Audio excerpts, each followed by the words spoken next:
uma alegria muito grande ter tido essa experiência. Agora vamos, 16 horas, vamos começar esse programa aqui, que hoje é dia... Hoje é sexta, não esquece não, hein? Sexta-feira, 16 dia 24, horas, dia 24 de março. Hoje, por uma questão aqui da programação do estúdio, a gente teve que mudar o dia, não é quinta, mas quinta-feira é o dia que a gente faz Papo na Rede, hoje é sexta-feira. E prazer a gente ter aqui com a gente o Lindomar de Jesus da Luz. Falei certo? Olha o nome desse camarada. O Zé Simão diria que ele é um predestinado, né? Quando ele nasceu, sua madrinha, né? Sim. Disse assim, olha, põe o nome desse menino de Lindomar de Jesus da Luz. E aí o cara virou um pregador do evangelho. O Lindomar, será que tem alguma coisa a ver com aquele cantor, o Lindomar Castilho, da época, que sua madrinha devia ser fã? Coisa assim? Não tem não. Nada a ver? Não. Que coisa. Porque depois ele foi preso, né? Porque ele Rapaz, eu não sei. cometeu um crime, um negócio meio complicado. Pô, eu lembro do nome e tal. Mas a gente está aqui para falar desse Lindomar, do trabalho que ele faz. Lindomar. Nas beiradas dessa cidade chamada São Paulo. Lindomar é um pastor urbano, eu diria, mas de um contexto urbano diferente do que talvez muitos conhecem. Lindomar é pastor lá na região de Campo Limpo, zona sul de São Paulo, mais especificamente Jardim Olinda. Jardim Olinda. Jardim Olinda. E o Lindomar começou há 14 anos um trabalho numa comunidade carente. Quando a gente fala aqui em comunidade carente, a gente está se referindo àquilo que antigamente era chamado uma favela. Certo, Lindomar? Certo. Estou correto? Tá correto. Hoje essa comunidade ela é diferente, ela melhorou bastante coisa, né? Hoje tem água encanada, tem luz e tudo mais, mas quando começou não era assim, era um terrão, era barro, barraco de madeira, e Sim. a igreja começou ali, nesse contexto. Como foi que essa igreja ela começou dentro dessa comunidade, Lindomar? Bem-vindo, obrigado por você estar aqui assim, essa tarde. Como é que você chegou lá? Isso, antes e a da igreja. partir daí a coisa desencadeou-se do modo como foi. Nós chegamos lá através do pastor Sturt, né, com o projeto PEP, que era um programa pré-escolar. E então nós montamos ali uma sala, um salão que era da igreja, e começamos a ensinar as crianças lá. Daí então a gente começou também a fazer visita aos pais, falando de Jesus, né? E aí começamos lá. Que ano que foi isso? 2001. 2001. Tá. E aí, como é que essa comunidade ela O estúdio já começou? estava lá nessa época. já Stuart Cristina era um missionário inglês que trabalhava no Brasil, trabalhou muito tempo com as eu comunidades lembro bem do carentes. projeto PEP, do Stuart. Exatamente. Mas e aí, como que a comunidade foi se formando, como que ela foi se desenvolvendo, sobretudo considerando assim essas questões socioeconômicas que representavam o seu próprio contexto, que era a comunidade? Não é lá, porque na verdade são pessoas que, às vezes quando se fala de favela ou comunidade, a pessoa fala que todo mundo é bandido, né? Mas no caso não é bem assim. Não, a gente né? sabe Então, que não é assim. são pessoas que moravam de aluguel ou veio de outros estados, então teve a oportunidade de ter seu lugar invadindo. Então, e ali eles começaram a fazer suas casas ali, né? Só que não é bem uma casa assim confortável, né? Mas Sim.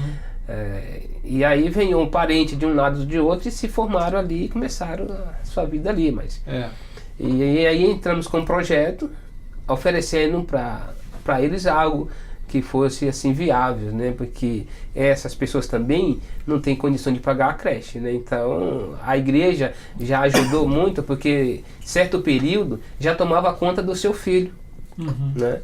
Então aí onde nós obtivemos credibilidade com isso, né?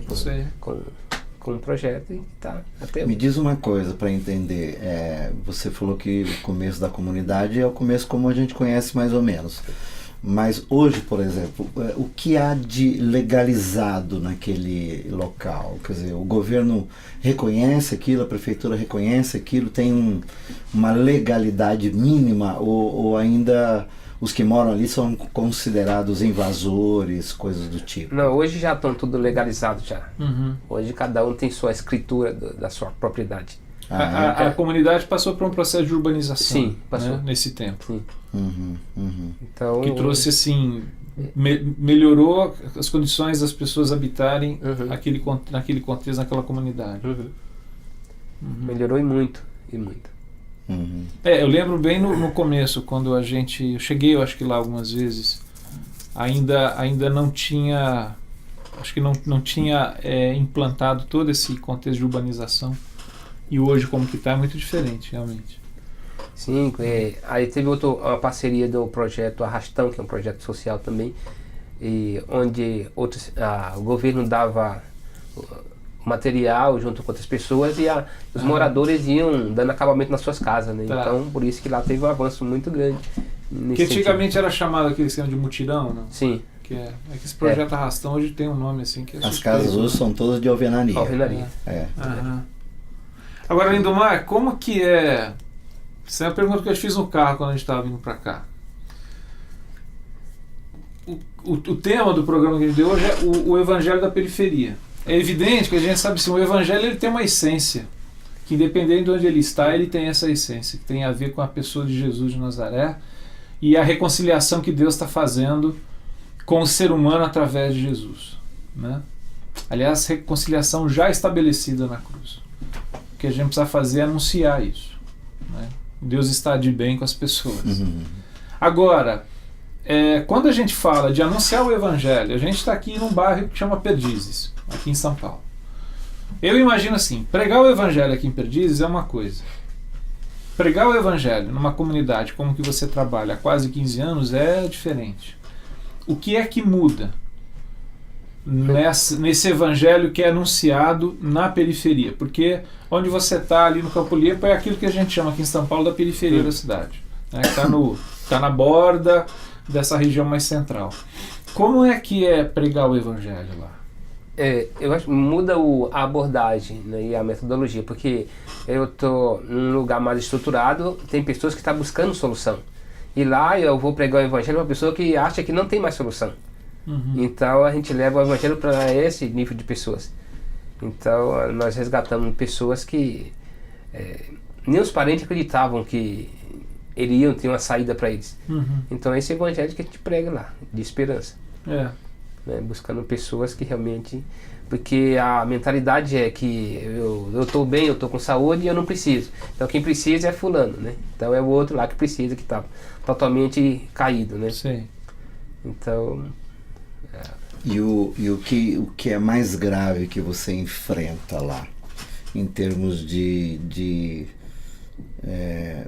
exclusão social, ou de dramas mesmo sociais, que corre, quer dizer, o risco inclusive de perder pessoas, né, de gente que morrem, que são mortas, enfim, o que é mais grave que você encara lá, que você enfrenta? O mais grave lá é realmente a droga e o alcoolismo. Muito grave. Porque a droga, eles, né, tem, vamos dizer assim, tem um desafio muito grande, porque a pessoa que usa, depois ela mesmo se exclui, né, fica lá. Então, quer dizer, você já tem uma família que não tem estrutura financeira para manter. E aqueles integrantes da família entram por esse caminho, então tudo que ele tem, ele gasta ali, depois não tem como, dizer assim, dar uma nova oportunidade para essa pessoa. Então isso é desafiador, porque... Nesse contexto, a droga, ela seduz de duas formas. De duas formas. É uma pergunta, quer dizer, ela seduz por conta de se tornar um usuário, sim, de ser uma espécie de encontrar, vamos dizer assim, lidar com a vida através da droga. Consigo mesmo, né? Um alívio, isso, né? Exato, um alívio. A droga dá essa sensação de legal, mas é uma ladeira abaixo, mas é. Então tem essa sedução do uso em si, mas também tem a sedução daquilo que o tráfico pode oferecer. Sim, que aí onde ela dá essa visão que eu posso ter o que outras pessoas têm, né? Que é a ostentação de bens materiais, né? Isso tudo sem insossar, né? Eu acho que o agravante está aí, né? Porque a pessoa quer ter, mas sem esforço nenhum, né? Se a pessoa não estuda, se a pessoa não trabalha, né? Então, e isso eles verem lá. né? Então é visível. E como que você, como um pastor dessa comunidade que prega no evangelho, que encontra essas pessoas, e eu imagino assim, isso acontece tudo de forma muito próxima, né? Essas coisas elas se cruzam ali cotidianamente. Como é que você anunciar o evangelho, falar de Jesus, falar de uma transformação que pode acontecer na vida, num contexto em que você está ali do seu lado, tem a questão do tráfico, que puxa as pessoas para um lado e você tentando com o evangelho trazer a pessoa para a vida, para a luz de Jesus. E como é que é essa convivência? Bom, no meu caso, a partir da sua experiência. É pacífico em termo, porque existe, assim, eu vou chamar, existe respeito. Acordos. Eu não digo acordos não, respeito, é melhor. Uma convivência respeitosa. Porque, mutuamente, né? Porque qual é a filosofia, pelo menos, que eu sei, é que a igreja é aberta, a porta está aberta, vai quem quer. Uhum. E o caminho deles também, das drogas, está aberto lá, vai quem quer, né? Então, o que ele disse, a gente não vai lá na igreja vender droga. Então também o pessoal da igreja não deve vir na minha boca cá e falar de Jesus, né? Então, se manter agora, fora isso, a gente prega para todos, né? Certo. Mas essa situação de ir lá na boca falar, eles não aceitam. Entendi. Então por isso, assim, por isso que eu chamo de respeito, né? Saber identificar os perímetros, sim. As áreas. Tem demarcações nesse sentido, né? Então, quer dizer, naquilo que é comum aos lados, tanto um lado quanto o outro pode fazer a sua pregação, né? Fazer o seu trabalho de propagação. Livremente, sem nenhum... Então, e quando um cara quando um cara desse, vamos dizer, da boca, ele vai na igreja, como é que é? Se ele vai... e ele se converte? Se ele se converte, ele fica lá. Porque houve um caso também que foi para a igreja, se converteu e depois ele voltou, pegaram ele e deram uma lição muito boa para ele, né? Então aí eu fui pregar, aí depois ele veio se aconselhar e eu conversar e eu disse para ele, olha, Jesus te ama, porque você sabe qual é a regra, né? Geralmente eles matam e deixou você vivo, então Jesus te ama muito. Mas assim, é livre para aqueles que querem ir. Lá não tem essa represália, não pode ir para a igreja. Agora só que também se for ele não aceita. Isso é um acordo, me parece, já antigo, né? Dos lados, né? Uhum. Nesse sentido. Só não pode ficar nessa itinerância, né? Que decide, né? Dá a impressão, inclusive, de estar se trabalhando para uma outra organização, de repente a polícia. E a polícia, nesse contexto, é uma outra história também, né, Lindomar? Porque a gente, por exemplo, dentro da comunidade, eu acho que, de maioria geral, todos assim não tem aquela esperança que a polícia chegou. Ninguém tem essa sensação de segurança. Entendi. Quando a polícia chega... Infelizmente, quando ela chega... Não dá uma sensação de alívio. Não, todo mundo dá pavor. Apreensão. Uhum. O que pode acontecer? Porque ali, assim, aqui a pessoa já vem, não sei, né? Em todo lugar tem pessoas que não agem de boa índole, mas vindo aquela ideia, todos usam, ou então você vai acobertar aquele que usa, então você fica realmente numa situação difícil. Parece que é uma tendência, uma generalização da ação da polícia de tratar todo mundo que está nessa comunidade como vagabundo, como alguém que oferece risco para a comunidade, enfim. Há uma generalização. E aí as pessoas, vamos dizer, que trabalham, que têm que lidar com uma série de dificuldades, estão tentando sobreviver, chegou a polícia e o cara fica apreensivo. Fica apreensivo. Lógico, né, que tem aquele, né, como diz, né, quem não deve não teme, né, lógico, né, mas acho que não fica um que... Não é bem assim, né? Mas assim, esse que não fica um que não tem o coração assim acelerado quando tem esse... No meio de um tiroteio, quem não deve estar tomando bala, na verdade é essa, né, independente. Infelizmente, né, porque... eu diria assim, essa frase, ela cabe bem quando você tem, de fato, um Estado de direito. Direitos resguardados. Direitos resguardados, a gente está falando de cidadania. Quem não deve, não teme. Entretanto, a gente sabe que há áreas da cidade, quando a gente está falando de uma comunidade carente, que é o que a gente chamava antigamente de uma favela, e quando eu falo de favela, de maneira alguma, Lindomar, assim, pensando, e Carlos, de que é um lugar onde os bandidos moram, não, pelo contrário. É uma parcela da população que sofre uma injustiça, uma desigualdade social muito grande, mas a grande maioria que trabalha, eu diria o seguinte, as Na pessoas verdade, que saem de lá é a população mais vulnerável. 4 né? horas, 5 horas da manhã para Sim. chegar na casa dos bacanas, Sim. desculpa a expressão, mas na casa dos bacanas aqui de Perdizes, da Vila Mariana, que vão trabalhar dentro das casas. Sim, né? isso é o Essas real. pessoas. Então, isso daí. Mas assim, eu acho que é essa questão de um Estado de Direito, que na realidade são áreas em que, menos ainda, a gente hoje fala muito da questão social do Brasil, de que assim, o Brasil ainda está crescendo nesse aspecto da democracia. Quando a gente fala em democracia, não é só votar. Eu tenho direito a votar. Isso é um elemento da democracia. Democracia é quando a gente compreende que o cidadão ele tem os seus direitos resguardados, né, de segurança, de saúde, de educação, de tudo mais. Ele tem os seus deveres cumpridos, né? Mas assim, a experiência que você vem contando pra gente, parece que ali são um desses espaços da cidade, da polis, o espaço político, em que o Estado, a gente está falando de Estado de Direito, mas o próprio Estado que garantiria o direito, ele não está tão presente. Sim. né? Ele é muito falho nesse aspecto. E quando ele aparece, ele é repressor, ele é violento. Então, né? é uma das questões que a pessoa não fica assim, confortável. Uhum. Então, é uma das questões é essa. Então, assim, agora a gente vai trabalhar num lugar desse, eu mesmo, para me prevenir, eu não fico procurando saber nome de pessoas. Então, para mim, assim, eu tô para pregar o evangelho e levar algo de eu tô bom para falar aqui de um nome para a comunidade. Eu então, sei, eu conheço um nome, que é o de Jesus. Então eu não me informo. Uhum. Então, se a pessoa vem falar, olha, eu sei que todo mundo precisa de Cristo, então seja A ou seja boi, então eu não estou interessado. Está parecendo a filosofia lá do Caminho da Graça. Não me conte a sua história. Não me conte o seu nome.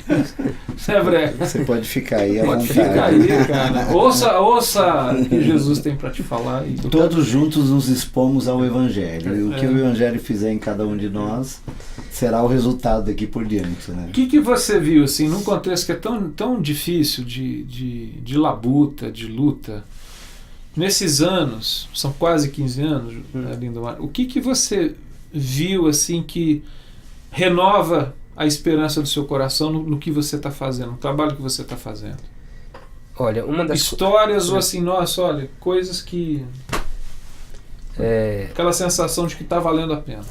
O que está valendo a pena é que quando eu cheguei estava pregando, fazendo uma visita às crianças lá que era do PEP, fui visitar os pais e uma mãe estava no bar pedindo cachaça. E o rapaz, então eu me identifiquei e falei que estava ali para cuidar dessa pessoa, e ele mandou levar essa pessoa, que senão ele ia matar essa pessoa, que ele não estava suportando, né? E eu disse para ela que Jesus amava ela, e se fosse necessário que ela bebesse, ele ia dar recurso para ela, né? E aquela pessoa acreditou nessa palavra, e hoje ela está lá, parou de beber sem tomar remédio, de fumar sem tomar nenhum remédio, e Deus restaurou ela. Então, isso realmente me faz acreditar que vale a pena. Hoje essa pessoa está bem, não está mais num barraco, né? Está na sua casa. Mesmo com o projeto que teve da prefeitura, junto com a Arrastão, de melhorar a moradia, né? Então me dá esperança. E me dá esperança quando eu vejo crianças que nós trabalhamos há 14 anos atrás, hoje estão de maiores, que estão bem também. São pessoas que não têm, são um cidadão comum, vamos dizer assim, mas você não vê ela envolvida com vícios, com nada que possa dizer assim, poxa, tão limpas, então valeu a pena. Fazendo um caminho delas. Então está valendo a pena. De trabalho e tudo mais.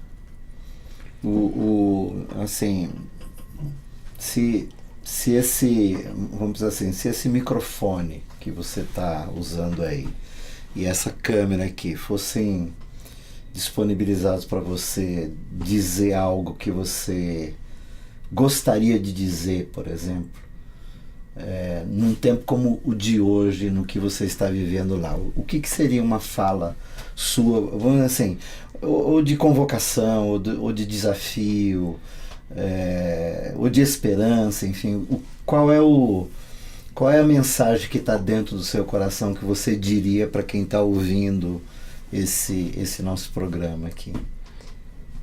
Olha, eu diria que a gente não pode esquecer dos menos favorecidos. Porque se a gente não levar realmente Jesus para eles, colocar Jesus no coração deles, que eles dizem, com Jesus eu posso ter as coisas. Não é porque, eu digo assim, que todo mundo gosta de conforto. Então quem está lá também não é diferente, eles lutam também por conforto. Mas se a gente esquecer deles, não adianta a gente ter conforto. Porque a gente não vai ter paz. Porque as gerações que crescem estão crescendo sem vontade de trabalhar para ter as coisas, quer ter as coisas muito fáceis. E então a gente está correndo um grande risco. Você acha que você falou uma coisa que me chamou a atenção, que as novas gerações elas estão desistindo de conquistar as coisas. Parece que em parte, Lindomar, essa desistência tem a ver assim, de que por mais que eu lute, por mais que eu trabalhe, por mais que eu faça, não vai dar, não vou conseguir. É uma falta de esperança. Eu diria até o seguinte, e aí eu já começo a tornar em forma de pergunta para saber se o que eu estou dizendo é bobagem ou não, porque você está lá, mas às vezes me dá a impressão de que é uma juventude, uma massa de jovens que está perdendo a perspectiva de que, e eu não diria nem, talvez você usou a palavra conforto, eu entendo, quer dizer, a gente quer conforto, mas talvez eu substituiria a palavra por dignidade. Quero morar com dignidade, quero trabalhar com dignidade, quero ter um alimento, me alimentar com dignidade, cuidar da minha família com dignidade, né? Mas me parece assim que há uma parte da juventude, por uma série de coisas, mas sobretudo num contexto onde há tanta desigualdade e injustiça social, de que assim, não tem perspectiva. Às vezes dá a impressão que eu vou ralar, mas não vou sair do lugar.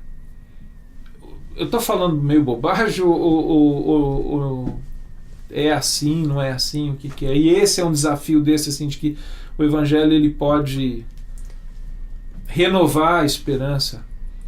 Não, você não está falando bobagem, não é correto, mas o Evangelho traz esperança porque tira essa ilusão do caminho mais fácil. Então assim, porque às vezes a gente vê pessoas novas lá, vai preso, morre, né? Então, mas aquela visão de que eu posso conseguir, porque tem outro lá, não é todo mundo que morre cedo, não é todo mundo, tem pessoas que estão lá 30 anos e estão lá bem. Então a pessoa olha assim e vai dizer, não, mas aconteceu com fulano, porque ele vacilou, eu não vou vacilar. Então por isso que a pessoa é iludida. Então, e aí juntando com essa vontade, assim, essa esperança, não, se eu trabalhar eu consigo. Lógico que a tendência dele vai ser muito mais, tendenciosa a caminhar pelo mundo da criminalidade do que outra pessoa que tem seu pai estruturado, que pelo menos tem seu pai que pode lhe dar um amparo, né, para você alcançar alguma coisa que você quer.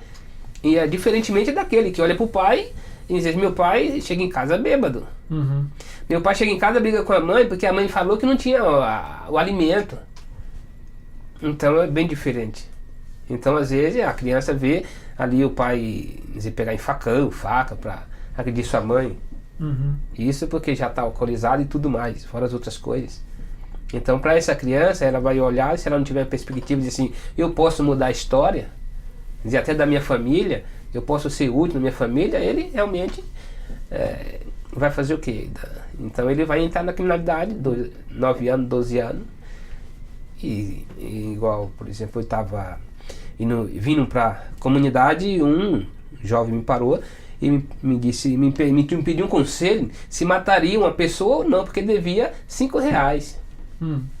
Então é difícil, você olha assim nos olhos dele, ele olha para você assim, chamando de tio, né? E eu até brinquei, falei, oh Deus, que cada sobrinho que me coloca na minha vida, né? Alguém devia para ele e ele estava perguntando se devia. Sim, porque ele era pressionado, né, no caso, né? Já era pressionado para fazer essa cobrança. Então aí eu disse para ele, não, paga para ele. Ele, não, eu vou sustentar vício dos outros. Então, a droga faz isso. A pessoa chega, vai no caminho para até sair da situação, poxa, eu estou desesperado, não tenho nada, então eu vou me divertir um pouco aqui, e depois ele não tem recurso. Então daí vem. Então, por isso, juntando isso com aquela falta de vontade ou de esperança, que se eu batalhar eu vou conseguir, ainda que realmente muitos se frustram mesmo, né? Se formam, fazem faculdade e tudo e não tem um campo de trabalho. Isso. Mas a situação, assim, quando coloca junto, a diferença é enorme.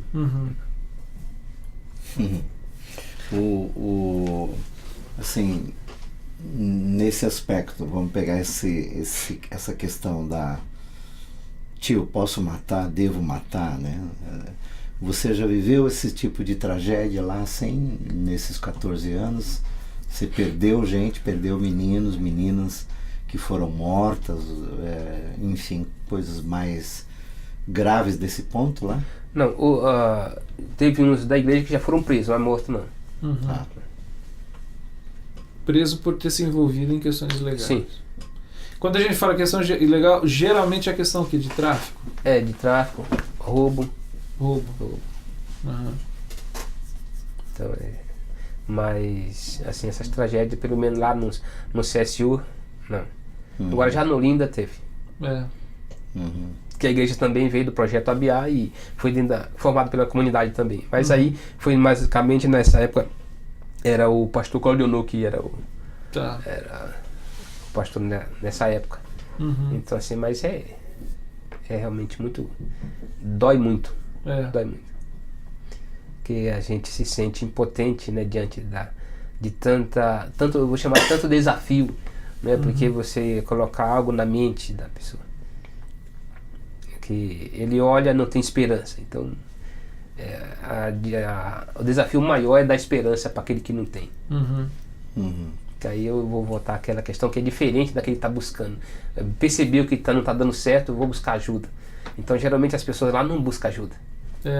Não sei se por causa da questão que a política sempre, vamos levar alguma coisa para lá e dão, né? Então, não, eu que estou precisando, você manda. Então, não sei se criou isso um problema sério. Abafa um pouco, você acha que determinadas ações abafam um pouco essa questão da iniciativa da pessoa? O paternalismo, né, político que acaba tirando o apetite, né, exato. para o serviço, para o trabalho, enfim, né. Agora, o quanto que a comunidade, agora falando em termos assim, da comunidade cristã que está lá, a igreja que se reúne, o quanto que essa comunidade ela pode oferecer um acolhimento para pessoas que vivem uma dificuldade em termos, por exemplo, você falou de famílias em que o pai ou a mãe chegam alcoolizados e tudo mais. Como que essa comunidade, Lindomar, ela pode ser um ambiente que não é que ela vai substituir a família, mas ela vai oferecer acolhimento, vai oferecer afeto, vai cuidar de certa maneira, demonstrar interesse pela vida, pelo caminho que essa pessoa vai seguir. A comunidade ela já oferece, Fernando. Ela já dá isso que a família não dá. E como que é a resposta das pessoas a esse ambiente comunitário? Que se reúne lá no meio, né? Porque a comunidade a igreja está lá no contexto dentro da comunidade. A resposta, assim, você vê assim, como eu vou falar um fato que aconteceu. Os adolescentes da igreja estavam lá ouvindo o som, e adolescente aí eu acho que adolescente, não sei, mas acho que é comum em todo quanto é lugar, só gosta de som alto. Então eles estavam ouvindo o som, um rapaz achou ruim e foi para bater neles lá dentro da igreja. Então aí o chamado outro partido veio e falou: neles você não vai tocar não, porque eles pessoal aí são nossos. Então eles são nossos, eles estão fazendo bem para a comunidade, então vocês não vão tocar nele não. Então a gente tem essa proteção, então esse respeito. Então esse é o assim, aquele, não, isso aqui que faz bem pra gente. Então no respeito realmente a gente, eu mesmo, ninguém tá ali, como diz, de bala perdida, mas eu me sinto seguro lá. Eu me sinto. Você tem filhos, né? Eu tenho. Você criou seus filhos lá? Eu tenho um filho só. Mas sim, meu filho ficou lá, a gente morou lá 7 anos, lá dentro da comunidade. Até você ir para Jardim Olinda. Até ir para Jardim Olinda. Que é um bairro ali do lado. Inclusive a nossa mudança para lá, por causa da legalização das casas, do terreno, então só os moradores tinham que morar, né? Tá. Ali. Então, como eu não era morador dali, que não tinha propriedade ali, então tive que sair o verdadeiro dono vir morar. Mas meu filho se criou lá, até hoje ele entra lá, sabe? Então, ele tem tá amigo com de quantos lá, anos tá hoje? com 18 anos hoje. 18 anos, Fazendo faculdade. A gente começou lá e tinha 4. E você é pedreiro, né, Sim. Lindomar? Trabalho de pedreiro. Você é pedreiro, trabalha por conta própria, por tarefa, ou é empregado de alguma empresa? Não, por conta própria. Você trabalha ali mesmo na comunidade? Não, eu trabalho sempre para outras. Já tinha, quando fui para lá já tinha as pessoas que eu prestava serviço, tinha uma né? clientela. Então eu estava lá. É. Inclusive eles até reclamam, né? Alguns. Ah, você não trabalha aqui? Porque eu falei, não, porque já tem meus clientes e já tem os daqui. Então os daqui tomam conta dos daqui. Né? Não quero, como diria o Paulo, né? Não quero lançar fundamento, hoje já foi lançado sobre tudo. Agora, Lindomar, você é um pastor, você é pedreiro, você tem essa atividade profissional, mas você é um pastor no sentido que você cuida de pessoas, né? Você anuncia o evangelho, você cuida de famílias, você aconselha, você orienta. Tem alguns projetos que eu sei que você está envolvido justamente nessa questão de incentivar o estudo, né, dos jovens. E você faz isso como pessoa. Você veio do interior da Bahia para cá, né, de uma família de 20 irmãos. Pouco, 20 irmãos. Chegou aqui em São Paulo e, enfim, hoje você está lá na Zona Sul de São Paulo. É aquilo que a gente diz assim, é um dos anônimos do reino de Deus. Você faz o seu trabalho lá, você mora lá, cotidianamente você está lidando com isso. Eu te perguntei assim, o que te dá esperança? Né? Eu vou te fazer uma pergunta agora para explorar um pouco da lida, da luta.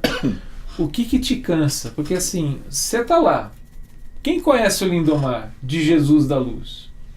Jesus conhece, amigo, mas assim, você é um desses anônimos nessa cidade enorme, trabalhando lá na beirada da cidade, lá na periferia da cidade. Mas nessa jornada pastoral e do trabalho que você faz, o que te cansa? Não vou dizer assim o que te desanima, mas o que te cansa, assim, que você precisa de alento, às vezes, por conta desse cansaço? O que te cansa e o que te faz cansar? E eu completo para a gente encerrar assim. Quais são os seus sonhos?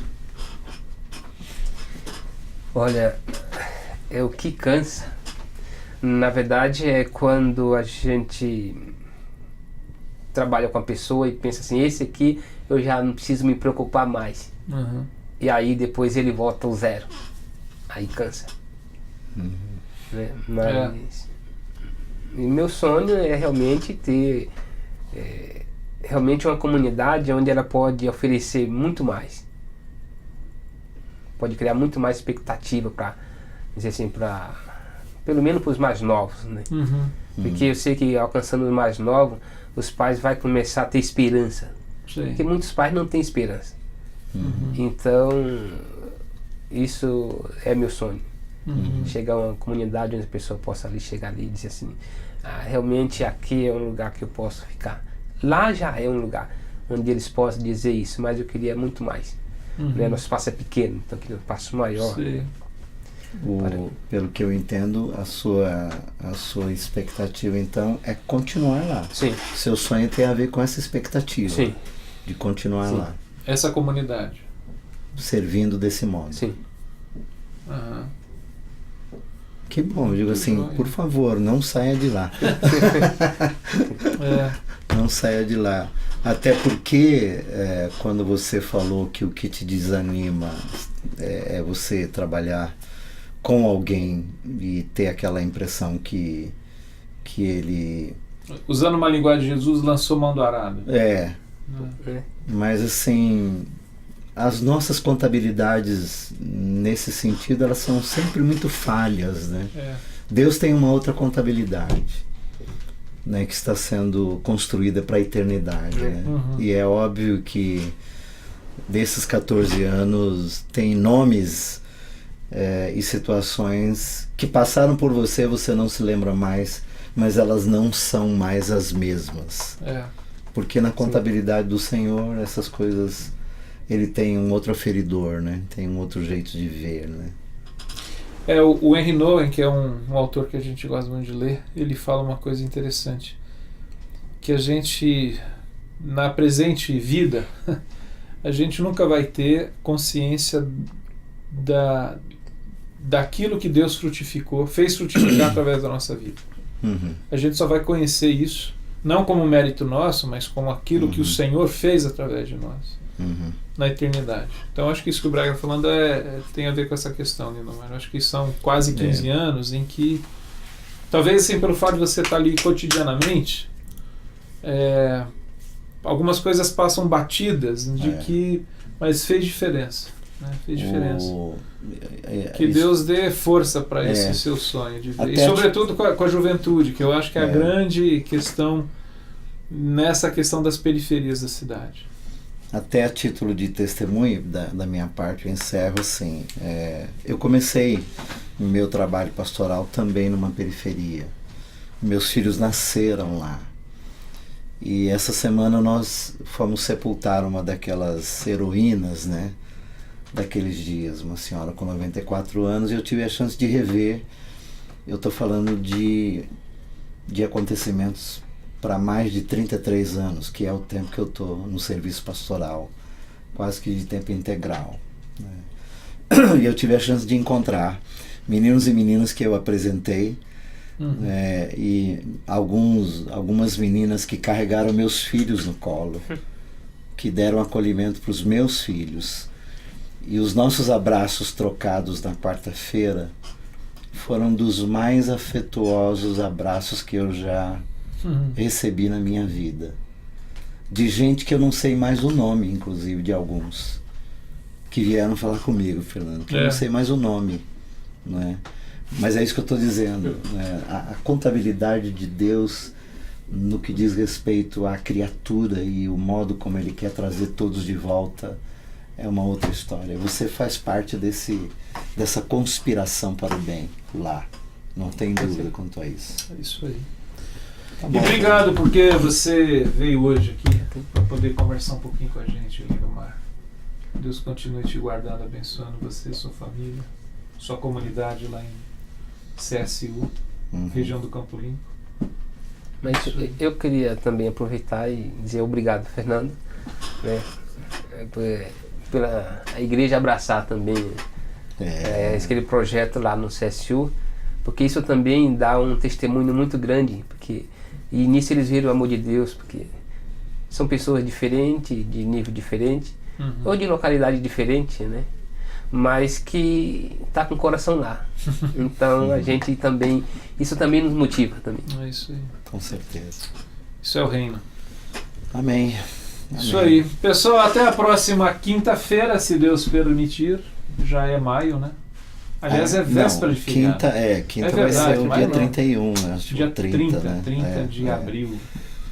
Legal. Eu acho que teremos o programa. Bom fim de semana, gente. Deus abençoe. Até lá.